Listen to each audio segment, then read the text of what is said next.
tuân là CPU Jesu Lam cắt gì thế thì mà sẽ mang đi tiên cái cùng thuộc đi cái phần là chuyện hiệp rai bung sòng bung nhị chút ý là xích chính sao thì bài hát ta đi ông ta bảo thế này dùng tiên là ông này ta thì vậy thì dùng lệ việc sử dụng tiên thì vậy tiên lệ bài được đăng tầng phủ tiên vẫn phát thì tiêu của này thì cái môn này hết hình sinh cái gì rai bung sòng bung nhị giang phát giang thì cần cần gì này chút dia hết gì chút e hoàn giống hết cô sana me pin là sắc tại e ultim về điều hem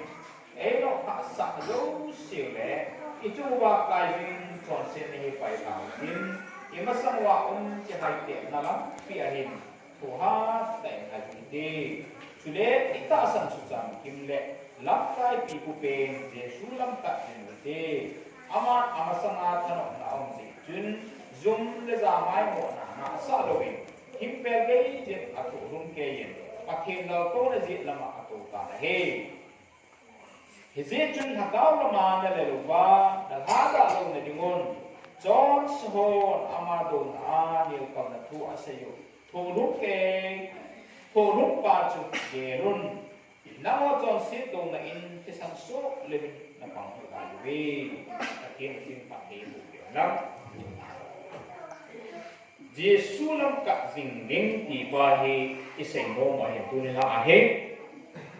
Jesu Lam cắt iti te ma he le cắt kiti pa ko vet kiti pa yo he tham cắt kiti na au men ta he no ni ge wa vet kiti pa he kiti ga vet ha ti na ai ga vet he au men na vet no ma jing hoi sama ma yen thupi sama ma jing lo pi ke sa cho chúng ta về sẽ là cái mẫu đẹp như vậy thì về riêng cái về riêng như vậy ai là cái chế bài nó đúng rồi cái tiếng ai hiểu các ít tiếng ai hiểu thì khắc chú duy đinh hám về toán đinh hám ai là cái này nó khắc này à thì khắc thì về á mù luôn tuân hám ai rồi cái hám khắc trần đinh khắc đây là đi à thì về riêng thì vài cắn thì lang quăng đi lại hình hút cái tô thể được tình hình các bạn sai cái xây chiến dấu thì giống này hết thì tình hình các bạn sai gạo việt mấy mà hết rồi nè Jesu thì cũng giảm thì Jesu đi cắt đi giảm phát Jesu chú EPGA đi cắt đi Muhammad Jesu Lam đi cắt đi cái phát cái Jesu cắt đi thì asing này Abul achang hat dalam chu thiltam ta dang te yong la ka sei ta do ding ai a ji chu thu pi yong pam ta ngai ta du ka ta sam za wa chu kem tak kan la tu le ko te kan ten ama sa pena ka sei manga chu ipga ip chu kat ham ti pa chu kan khat ga sei hi ipga chu Jesu Lam ti kat ding ham ti pa chu sei ding en lang la Bible chu sei tai ita asan sang impa ati na sitin ita sang kurdo na pa hi ati so ta sang kurdo na pa hi ati so tubana chu zumle mai mo zo sin imeo sit ge lo he la kin na hat ya tho kuna hasan yo si ni wa ko pa hi di aso ka jing ding ta hi ati so na Hijan, jadi apa nak kita ni le? Apa nak kita ni le? So sit down na, hisan so lewa pang so hi. Dia, hiji ahi Jesu kata, amala me bet kon ta ahi dah. Alah pia bawa sekian jika lading tiang ahi le. Nalle lupa, nalhada lo dari mobil. Hati so na. Ila luwa hada lo dari mobil Jesu Lam eka ni wari. Ye, me mo ai kilel ke kecol ke kenam ke. Pacar ikan jini boleh kihat jauh na lai. Pakai Yesu tu pacar sama pacar lo na seisit na, do na nekang na ngen. Cak aku Acan ini dia cross akikian na, China cat dia John sendo na kisan su lewa pangai. Hiti dia cutunya anang le Kristin tua itu anak itu itam na hoa pakai ngapat ilan hoa he gim le chon ki sa mai the ai le cha chi le wa ha da lo ne wa so pa pa la ki le ni wa na Buddhist ho Buddhas ho nung sui ho sim ga sei le wa ne za ka mai the lo mi ni he mong ki ho nu ki su a chim ku a ho ko ama ho mi ni he Kim lang lang pun asyik mana ni ke? Tesi tak di lampi aku parah ni. Tapi saya pijun, badung su apal zolo hen, tu ada di acu. Alung tu ngamal ni kacu unden tak. Air ciri na air dah mongho tak pajun. Happy lung tu hen ni nak tak tak kanau ni aje. Aman ni jom, azong mana ni saya pijun tak tak kai pun tak. Air tak tak kai pun ada tak pajun. Aku ni hoi lah. Isteri asyik tak jenis dok piham. Kalau orang hidup piham ani ia tiada tak punai. Tak pasti ini macam sepoi. Ada cekil empat di sana. Tak cekil nusang ni. Hoi tiada sesuai tak ni dok piham. Kalau balik tapi kau kau mana ini. Ati tulah tu nanti ram dia ni. Aloi paling tu ensai. Kan dia seperti lui pang igal kaya seperti tengah hata nam pusan yang ku anu le nah itu mengacu kilpat ipo nam itu hak dong cu ipiti dia kipu je mak pilih cu nah hijia cu kilpat ipo nam ipiong ida luar ihada lo ne dewa pakai cu ibet tanyo pakai cu itu sen jang show pon capai cross le aku do nah Kau sabun ni sang di dikit wahid di siam tila. Edo dalwa ichungwa bandale kasut son set ki nadan thwa ki sunchu cross sakhet dia. Anui mangta ati pakai ti son set le so cross ang ya da buwa ba ko ta lo. Nale. Apo ta lo. E honi son set le pakai ko ma inga cross ko ma inga uwa. Pakai ka son set pumpin ka hum ke pe tia ma ko mai ke pe la ta to. Ibu na la yang di lew siu tu. Ilo ona. Christian Juan kan sia tu dah di lo nau tu tu. Ibu gitu ingat dia tu. Nah. Azwa mungkin ni kapan. Ada dia sepi apa tu? Ada pia le si yang tu na putar tu ai ba. Akan patin ni pangat pangat ai. Nang itu kan dia put dia le dia ti. Ama tak le. Nah. Ia tu pakai tanam kolon ni kilau. Adi sudah. Pokok tak ni zahai tak ni itu. Nah, pakai dia tu pakai tu betul tahi, tahi. Dunia ini boleh nak kasih ni. Kalau kalau zikir nak kana. Meaning nak siapa kau lang tu apa itu pakai pama je, naik pama tu. Ida pihak kan hukum ni tu akil zikir kecuali thawai. Nah. Ayo lah tak ni pasal lo tengok akil rezeki ni. Seset no am hak dia no nak ketuk go po ni. Pakai tu ni kalau tu dong nak tu asai do. Siapa tu so kaya itu. Proses dia tu lu kaya itu. Ipizin semua kini nak om dia tu so. Ehok kini nak dia mau tak ini lo. Nah. Kristen ni boleh kini nak mau mak boleh pun ni. Kaya tong do ala bodo hi dia kahai tu ni dia kon ma ki ni kan ni dia ka hai tu no jong ji ti chui ka pat chung na ning hi lo ke ma ta sa oi wa na ning hi lo kahai ka le kahai ben no i ji yang kon ma pa pra ya ding na to do bodo i ga bo do ke ni ma chi he to su akan kila ani joi here too ina lupa ihada alo neni muka cu pakai yang ikat sindemo ahi ipat ikil komun na bahin dia cu aku lang aja nuba ahi le kita biar bersina mai moto teka nasi cuma kajing kil pangka ismo kau kai hari kati cu na ipam nang sumo ka ipam na sumo ka ipam na sumuji sajo kita biar bersina kai moto setam lo wajib sawi dia ni itu apa bang ajo Ilai ni ngahi di bawah amat. Asing.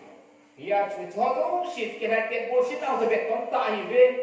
Bungsu lebu kata tak senaga hak hazo shit sebab kontak hiwe. thì cho dấu sẽ chung vô mà chú cho sự đâu là cái sang số lệ vào cái ipakai Jesu Christa bẹt tôn tài trong môn bẹt này thì chú sẽ này thì giờ cho sự đâu là cái sang số lệ vào mà nắm lấy cái vàng chú sẽ xếp trong cái phụ dấu rồi cho sự đâu là cái sang số lệ vào mà là tôi India sumai pakai ho ta sang ho he dia sena cho Christian ho ni ha ta do da la su game ke in ti to bo no man so na pakai na sa ho jing do pastor ho lo hi mun mun ai kurol lam ye in sumai ki po ko cho e ta e man ma ai le sum tam ti pi amu yi wa ai cho ai wa ma cho ji a chu ki cha ki sen le le ai de lo pakai kun zui ama be to ni di wa ji na mo jo hite ma ma si de ya ki pakai na to na wa e hasam de la kan ken ni mo wa jo ama la ki be ting ting pi pa ju ga ki kim nu na we nai pakai Jesu Lam ka jing the ho ka jing the ho ke de jo pakai mu chin le he chin ho tun pa te cha ka jing the nam mu da ke chet lo wa ken ka mu da ke chet lo wa ka he da ke chin lo wa he le pakai tu ke ka jing the lo ding a he I mu da he chet da ka ki chet bol si ding dong le I sa lu ma jeng thu pi sa ma ma le mo ki ve ve jing mu a ke chet bol lu si ki ve mo mai a jing a ve ya bol a pe a ve ki ve jing mo mai hi ta ma pakai tu vet to na ini wa tak zina ini tiang wa hele pakai ding mengasu in pu man to he ding a he pakai ta ding a jong gen thi ha sa nang thu nam ding a he hi choi nai a chong nam ta ga se ning thulun lu ya mi pahin se na he ke ka zok ki ti pa jam som li la ni chang na tu ve la wen a tu si ma se masana ju ke man kandila kana za na he ai da tu wang in kami ta in nang he kami ta kamu ne tai atia pakai amu na se na tu ni mi ba te wa pakai amu je dan pakai ikat dan si tin ki se yan nang si tin se ki ran on Simeon turun ka Krisma lang te se ji we Simeon chu mi te si e kan Bible say dong duya so pakai amu to ka sia ta chi na te khalu de nga ta da wen a he sa ya ti cho ama dong te se ne dong la ta ga pu yin ho pu su ma chun a hong lu ne a he de now sen Jesu ho inam ki pu cho amu ama so apomin pakhi na thang wai pakai na su pa he tu na ru mo ma ni ha dai ibizene tile nami hu ning na hi kami tại amu tai ati cho pakai amu je to atta sa te si te yang atta sa mi na yong chu amu a je te le atta san na lu mi na yong chu pakai so amu a ni amu je la china amu je se la pakai chu hi ya chu hu a se ne e thi di pun sa ti de ba ti ho ba ti si yang nang le hi ya chu pakai amu je la chu ti je ta sang na sa mi dong chim ta mai ke ai ai bang amu cek dah tu, ada mun itu lah. Nah, ia tu pakai lah anak kan sing anu tua tu, ama tu dah ini. Ia tu, Johan ni dok ada sejun ni ham dia ini. Kehon, lung sit lek ngai nak cak cing keyen kamu tahu, ati sepakai si Johan pun tak cang som ni belawan. Ati la tu ma tu ta sa ke so ai la wa mu che na hi ati pa kai su se so ni ma chun hin na wa au me ati so Jesu Christa apona Jesu Christa ta sa mu hin na wa amu he he che chu mi ma ri nga hin na wa chong hi dai ati chu he che chu mu chi ho chun pa kai chu akat jing jing a ade jing jing ai mit cho ba pi na mit cho ba ji be le zon bu ko cha som ni na chu som ni le na ma a chun be le wa mit cho mi pi na mit cho ba no amu che te chu ko ham ti le pa kai la akat jing jing te ni chi pya ti a le pa kai amu che chi ai mi hon farisai hon na tu sun ando wa iti na mi ha sa koi ha ma cha iti na bol ha iti a bol ha ati ka tin ado lai wa cha na ma ni siam ti a he ke wa i malam ka koi masama chu mi cho ka he tun ko pa mo ta ati chu na sama chu nang le ke yo mi cho hi wa tu a ko mu ka ba nei masama mi chon si hi wa tu nya chon pai ka ba nei masama pa thin ho lo hi ri pa thin cha lo nei lo wi sei ngai lo cha ke efficient bung ni chang ka thu cha sim su lao ai thagawa thi pin dola kum han cha te sei ngai lo cha te ati chu na he chuo chi din mu na lai he jing ta zong le ku na he adei ta chare ta ale ka ma di nga mun thi ta e hol pi wa sa hi na go lu pi ta e pi chu he che pa chu ai in he tim nei go le mu ho chun pa kai chu ikat jing ding ti nei chu ha ka se ve ke le pol in amu che da ka se na chu pol dong i so cha ho la an thak noi ta ta chani thun tha le ko lo ha kam zo ha ma su si de de ai le Damascus ko pia chu so cha bu ko chang ni chang a chang lo sin su le wa efficient pia ai Damascus ko azok na he pa kai ye akimu tu pia ni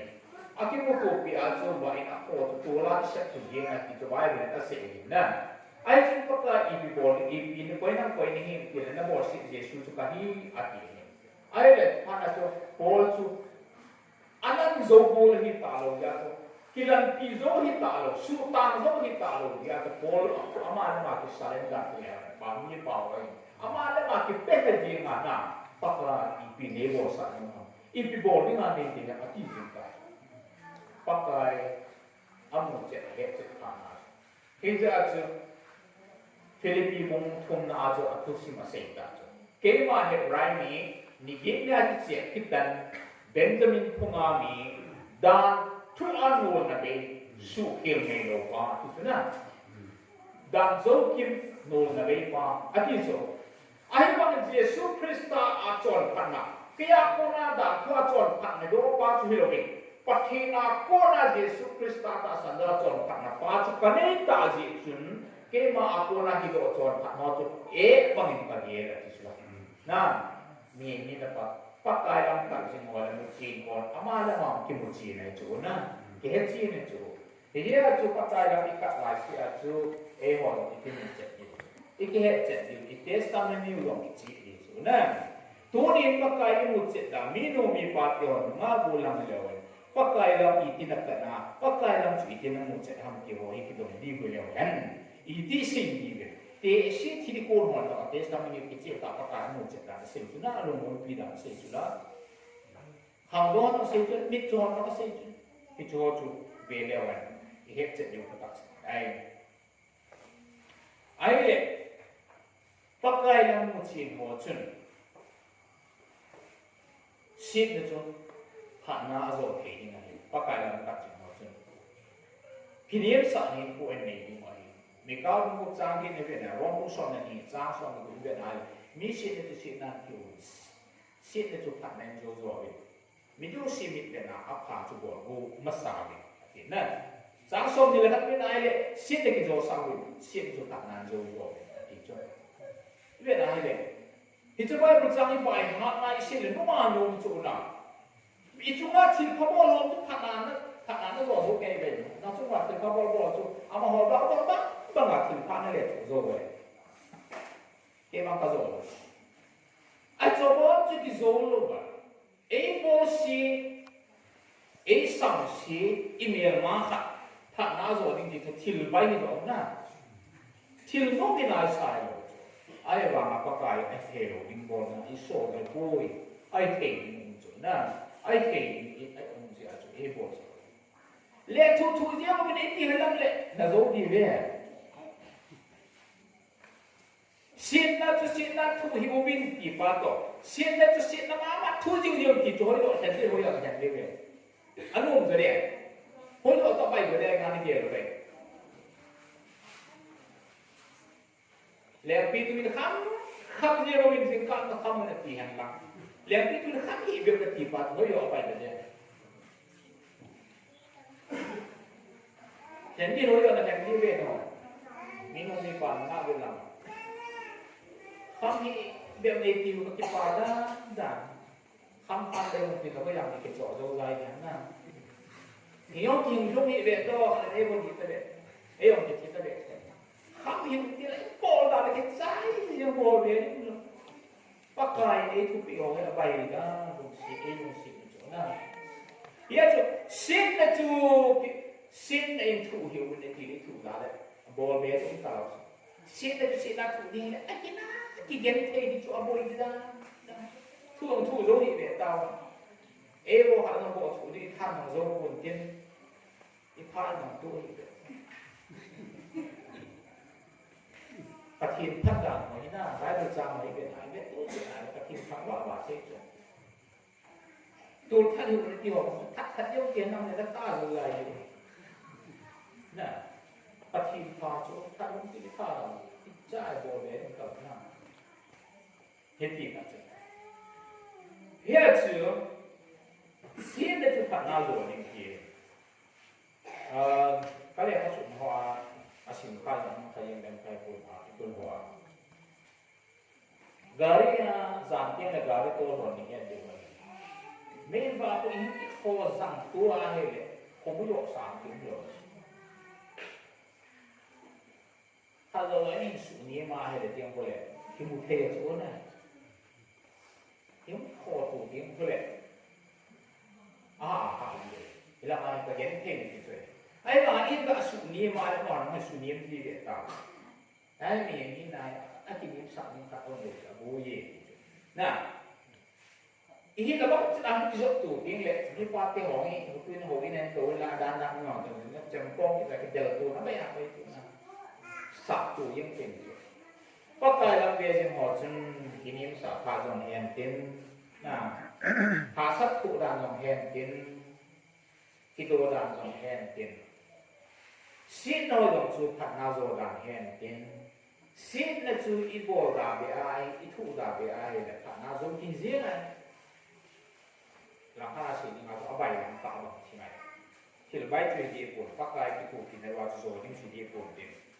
hiện tại rồi tiền buồn chẳng phát gạ sự đồ hình tiền này lòng này mình sẽ sao cùng các bạn bạn này sẽ về cái điểm cắt cái nội dung Jesu Lam cắt dinh họ chưa sa mình sẽ cho sam song thùng lên đi na jam thùng là chuẩn bị để xây hay thì xem tiền phát gai làm về dinh mình phát gai làm về dinh họ pakai lang vez yung namay fa set ni na pakai lang kan si mo sa mai sobo so lungela jo za chu mo mai noi lang en ve si ma a cho ba nga ba nga nong ve lo ke thai ji mo ding a chu za chu mo khat ni ai bo sa hong chung lang abe ni ni ko chi ni ai ni noi lang abe ni ho lang ka bang ni fa ni fa ti ni hiện chú bắt cái làm về riêng họ chú sám song thùng lên đi là trang thùng là chân ông bắt cái làm về mình làm mai vào sẽ làm mai vào dùng bể lâu đi này thì chú na im mai vào dùng bể lâu đi này bắt cái làm về riêng họ chú mai vào dùng bể lâu đi này zat mi him ti cái cả dùng bồi này lâu đi này phát hiện ti cái cả bồi này lâu đi này mình cái máy tiêu kỳ ngầm lâu rồi mình cái này gì chỗ na thì ta cái lâu kiện phát cái đồng một đồng thì chúng ta bằng chỗ ngày lâu thì ngày thì chúng ta khiến cái cả dòng bồi lâu đi miễn cái cả dòng bồi lâu đi bắt lại làm cả những ngõ Jesu làm cả những ngõ thì các bằng số những phụ này đi ngồi đi thì cho thì giờ chỗ này là tôi này anh nắm được cái bắt lại làm cái cả những ngõ Bible sima ít tàu những to Bible to học tất cả những cái khen bên làm tao về cũng mình làm là lùng ghé cho cả về cả giờ mình hết đi vậy gì ai bảo em đi tiệt tắm cả thì khắc xìm loa mà khó sao cùng khắc xìm loa mà khó sao chôn lốc đeo chôn lốc gì chôn lốc này thì tao là chôn à thì cho gì tiếng à để hình một cái gì đó thì cũng khắc mấy thế ai lệ ở trên này kìa khắc mình xây dựng lại cái thì ta sử dụng nhỉ trang song thùng na cái gì xem kia hay lẽ kỷ niệm là thân nó ôm ta sudah pakai lim sunggung le bu himu ba Jesu Krista lo pina hong kila ding su kat singa ding wahi atna Jesu Krista hong kila ding su kini nak len sunggung thalong ta ati su pakai lang kat jing mo chen kini nale thalong nalin ta ni ke ding wahi ai le si kini na thalong nam ni ke lo Christian kita mai ta chu na kita pahini ke lo ni ai he pakai Bible ni na ai le ani ko hi pakai ni tadi hi anai dang chu he sao he tai ani ko sei ke hi lo lao kan na lim ti hok ni ka hi gal tang za ji mo hi kil ha ni ka hi ati ho zo si hi ben wa hi le Bible ti mo le thusim ti mo en te ka wa he le kum za bi khat la ya pu na